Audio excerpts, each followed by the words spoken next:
E aí pessoal, tudo bem com vocês? Meu nome é Filipe e eu sou um escritor de cordéis. E hoje eu quero falar para vocês de uma das minhas histórias favoritas, uma das que eu mais gosto de escrever, que é a dos Piratas de Pindorama. E é isso aí pessoal, vamos lá. Os Piratas de Pindorama é uma história muito massa, muito legal, porque ela surgiu de um desejo meu de escrever uma história que tivessem animais da fauna brasileira como protagonistas. Eu estava lá, pensando nisso, sei lá, 2020, eu estava pensando sobre isso, mais ou menos 2020, 2021, já tinha escrito algumas das minhas histórias, já tinha escrito as primeiras histórias das lendas indígenas, e eu estava pensando, cara, eu quero muito criar uma história de animais da fauna brasileira. Eu quero uma história que os protagonistas sejam um lobo-guará, um tamanduá, um bicho preguiça, um tatu, uma onça pintada, uma sucuri.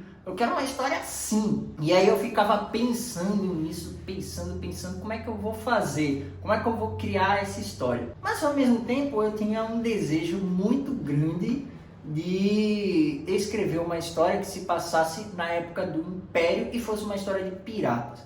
Por quê? Porque eu acho que, primeiro, o gênero de piratas é bem legal, bem interessante, mas ele não tem muitas histórias. As pessoas até hoje têm os filmes do Piratas do Caribe, lá com o Capitão Jack Sparrow, como a grande referência de produção de pirata. E agora o anime, o One Piece, que ficou famoso, e são as duas grandes referências que as pessoas têm de piratas hoje em dia. E eu acho chato isso, porque pirata é um negócio muito legal, tem muita coisa boa que poderia ser feita, poderia ser criada falando sobre esse tema dos piratas, que eu acho muito massa. Essa questão de você viajar, navios, você atirar nos navios lá, você pular no navio inimigo, lutar com todo mundo para tomar o navio. Eu acho tudo isso tão legal, tão massa, sabe? Eu acho que isso é tão pouco aproveitado. O Brasil foi um dos locais no mundo que foi um dos maiores destinos de piratas. Então vieram muitas pessoas aqui, pessoas importantes, para piratear aqui, roubar as cidades costeiras brasileiras. Mas os brasileiros não contam essas histórias, sobre os grandes piratas que passaram por aqui. Um Thomas Cavendish, por exemplo, ou um Spielberg, que é o pirata holandês também, Esses dois vieram roubar as cidades de São Vicente e Santos, lá em São Paulo. São dois exemplos muito legais de piratas que poderiam ser adaptados, mas o brasileiro é assim, O brasileiro não cria cultura. Então, eu acho isso um negócio muito interessante, a questão dos piratas. Eu queria escrever uma história sobre isso, mas eu também queria fazer com uma pegada meio steampunk, sabe? Steampunk são essas histórias que tem tecnologia movida a vapor, aquela tecnologia da segunda revolução industrial do século XIX, era vitoriana, um negócio meio Júlio Verne, H.G. Wells, daquela época. É muito interessante que você tem muito dessas histórias na Inglaterra, da Rainha Vitória, e no Velho Oeste dos Estados Unidos. Mas você não tem essas histórias se passando na época do Império Brasileiro. Que, mais uma vez, o Império Brasileiro era uma das nações mais desenvolvidas do mundo na sua época e era uma das que mais atraía inovações científicas. Um grande exemplo disso, que o Brasil, se não me engano, foi o segundo país no mundo a instalar telégrafo. O imperador Dom Pedro II foi o primeiro na história a usar o telefone, o primeiro homem a usar telefone na história. Você teve o Brasil, foi um dos países que mais construiu linhas de trem na época do finalzinho do Império, década de 1870, 1880. Então o Brasil teve muitas inovações tecnológicas importantíssimas, foi um dos primeiros países a construir cabos, telégrafos entre a Europa e o continente americano. Então o Brasil teve muitas inovações tecnológicas importantíssimas nessa época. Até, lógico, a gente ter o golpe da República e o Brasil ser ultrapassado economicamente pela Argentina, o que por si só já é humilhante. Mas o Brasil passou quase 100 anos atrás da Argentina, para vocês verem como a República Brasileira é maravilhosa. Mas enfim, o Brasil era esse grande polo de inovação científica e tecnológica daquela época, mas a gente não tem história de steampunk que se passa aqui no Brasil. Então eu tive essa ideia, cara, vou criar uma história steampunk aqui no Brasil, que também tem elementos de piratas. É um negócio meio Loucas Aventuras de James West, só que se passando aqui no Império. Essa ideia de criar uma história de bichinhos. Mas aí um dia eu tava pensando, cara, mas como é que eu vou colocar um bicho preguiça numa história de ação? Porque um bicho preguiça é um bicho muito lento. Ele se move com muita dificuldade. Como é que ele vai ser colocado numa história de ação? Foi aí um dia que eu pensei, cara, qual é um local em que o bicho preguiça pudesse ficar pendurado e esse local se movesse? Aí o bicho preguiça poderia se mover em uma velocidade maior sem precisar ser veloz, né? Ser rápido, ter movimentos rápidos. E foi aí que eu pensei, cara, ele poderia ficar pendurado num mastro de um navio, porque o navio está sempre se movendo, e aí o bicho preguiça poderia ficar pendurado ali como se fosse uma árvore. E foi aí que surgiu a ideia de conectar todas essas ideias que eu estava tendo. Aquela história de pirata e steampunk, mas que ia ter protagonistas da fauna brasileira, animais da fauna brasileira.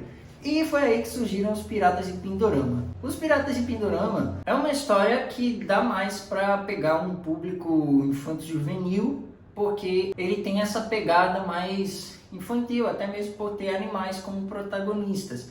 Mas ele também não é uma história voltada apenas para criança, ele é mais para adolescente, né? É uma história um pouquinho shonen, sabe? Como se fosse um anime shonen. É interessante que eu fui pensando nas ideias, né? Eu criei esses 12 personagens, os 12 animais protagonistas da história, como os 12 arquétipos das histórias de herói.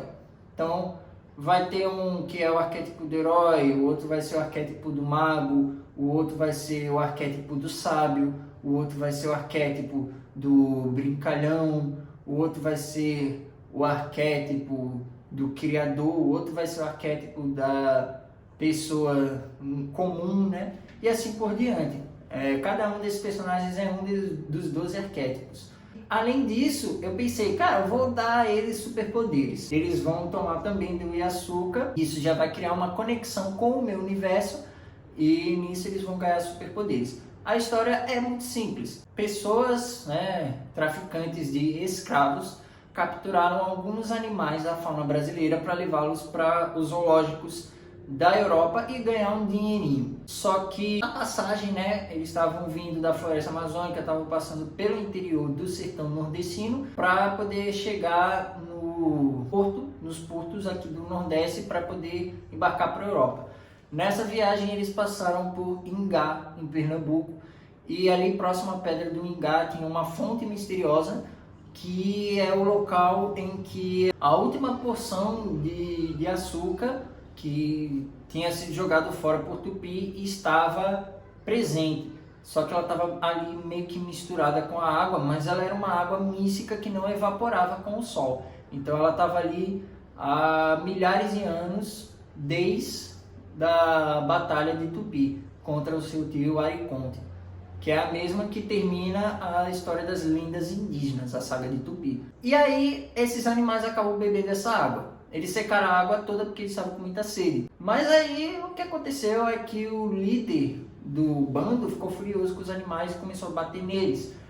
E quando eles chegaram no navio, essa água e açúcar meio que fez efeito. E aí o que aconteceu foi que eles ganharam consciência humana. E de repente eles começaram também a ganhar superpoderes. Então um deles ganhou um corpo de borracha, o outro ganhou o poder de gelo, o outro poder de fogo, o outro poder da água, o outro poder do metal, poder de se transformar em metal, o outro ganhou o poder telecinético, o outro ganhou o poder espectral, de poder desaparecer, se tornar um fantasma, e assim por diante. E esses animais começaram um motim e mataram seres humanos, porque sim, essa é uma característica importante da história dos Piratas de Pindorama, porque os animais carnívoros comem seres humanos mesmo.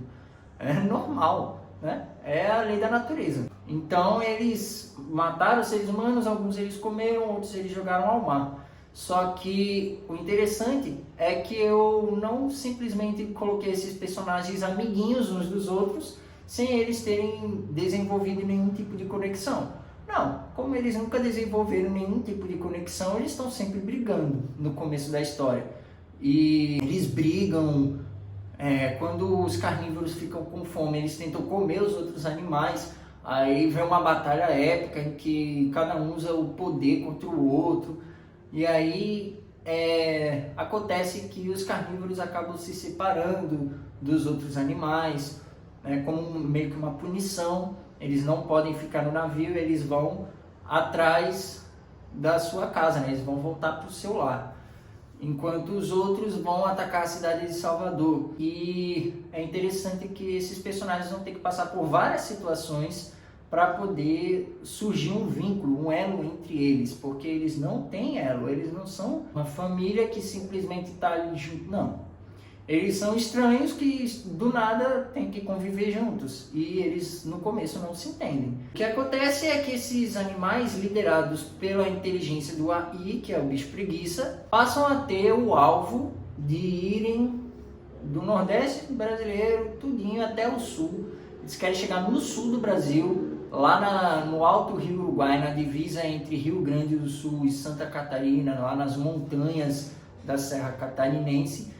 Eles querem chegar lá no único lugar no Brasil em que neva e eles querem pegar o tesouro, que é o tesouro do cacique Bororé. É um tesouro lendário que está ali escondido por muito tempo. E esse cacique Bororé é um dos 3 caciques imortais, junto com Pombero e Tinga, que é outro cacique imortal.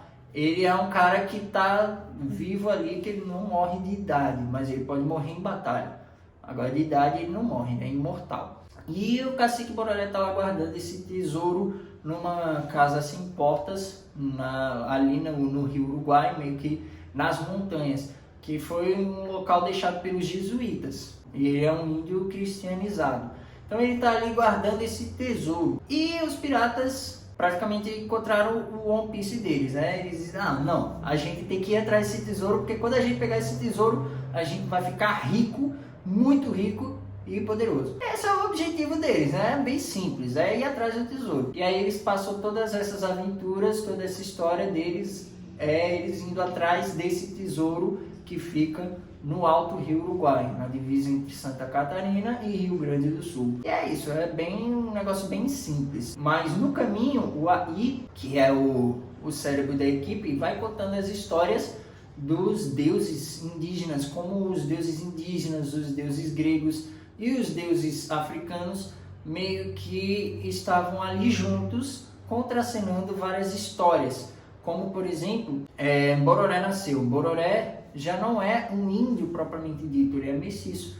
Ele é filho da deusa Hera, a esposa de Zeus, com o deus Yanderequei, que é o deus protetor, guardião dos Guaranis, do povo Guarani. Mas aí tem toda uma história, uma trama de traição, que Hera resolve trair Zeus como uma vingança, porque Zeus chega aqui e ele faz o que ele faz de melhor, que é sair pegando todo mundo. Então Hera resolve se vingar de Zeus, que é algo que nunca aconteceu nas histórias dos deuses gregos, né? Hera sempre é a esposa que se vinga fazendo mal às mulheres com quem Zeus traiu ela, mas ela nunca trai ele como uma vingança, né? Como uma retribuição àquilo que ele faz com ela.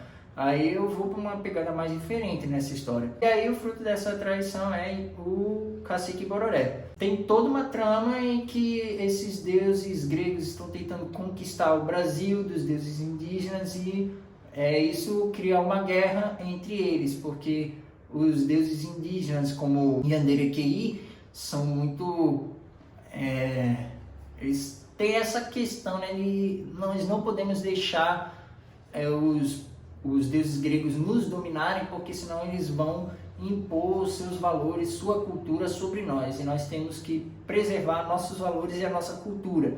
Enquanto isso, os deuses gregos querem conquistar a terra por causa da glória, eles querem a glória, eles querem a fama. Os deuses africanos são trazidos para cá à força e eles têm que conviver no meio dessa bagunça, e eles não queriam estar aqui, eles queriam estar lá no Reino de Fé, que era o lugar deles, mas eles são trazidos para cá à força. Você tem essas histórias desses deuses contracenando e os filhos deles, né, vão acabar criando uma nova mitologia, uma mitologia de deuses miscigenados, que é a mitologia brasileira real.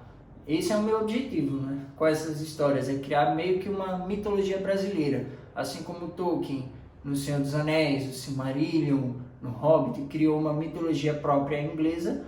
Eu estou querendo criar também uma mitologia própria brasileira. E é isso aí, né? Se eles vão chegar lá, a gente não sabe. Mas a gente sabe que no caminho eles vão passar por muitos perrengues, né? Vão enfrentar traficantes de escravos, vão entrar na Guerra do Paraguai, vai ter um monte de briga, né?